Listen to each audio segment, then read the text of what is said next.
தமிழ் திரையுலகில் முன்னணி நடிகராக திகழ்ந்தவர் தேமுதிக தலைவர் விஜயகாந்த். நடித்து சம்பாதித்த கோடிக்கணக்கான ரூபாய் பணத்தில் மக்களுக்கு நலத்திட்ட உதவிகளை செய்து வந்தார். அதே சமயம் விஜயகாந்த் சென்னை உள்ளிட்ட இடங்களில் சொத்துக்களையும் வாங்கி குவித்தார். அதில் கோயம்பேடு திருமண மண்டபம், சென்னை அடுத்த மாமண்டூரில் உள்ள ஆண்டாள் அழகர் பொறியியல் கல்லூரி முக்கியமானவை. கடும் நிதி நெருக்கடி. விஜயகாந்த் கல்லூரி கைமாறியது ஏன்? பரபர பின்னணி தகவல்கள்.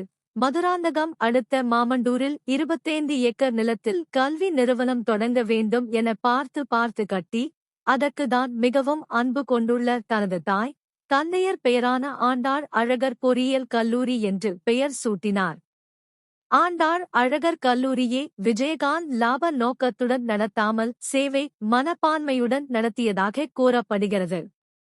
கடந்த 25 வருடங்களாக மாணவர்களிடம் மற்ற கல்லூரிகளை விட குறைவான கட்டணமே பெறப்பட்டுள்ளது. இந்த நிலையில் ஆண்டாள் அழகர் கல்லூரியே பெரம்பலூரை மையமாக கொண்டு செயல்படும் தனலட்சுமி சீனிவாசன் குழுமம் கையகப்படுத்தியுள்ளது. ஆண்டாள் அழகர் கல்லூரி தங்கள் குழுமத்தின் ஒரு அங்கமாக மாறியுள்ளது என நேற்று விளம்பரம் வெளியிட்டது. இது தேமுதிகவினருக்கும் விஜயகாந்த் ரசிகர்களுக்கும் அதிர்ச்சியை ஏற்படுத்தி உள்ளது. 2005 ஆம் ஆண்டு தேமுதிகவை தொடங்கிய பிறகு விஜயகாந்த் நடிப்பதை குறைத்துக் கொண்டார். 2010ஆம் ஆண்டுக்குப் பிறகு ஒரு திரைப்படத்தில் கூட நடிக்கவில்லை.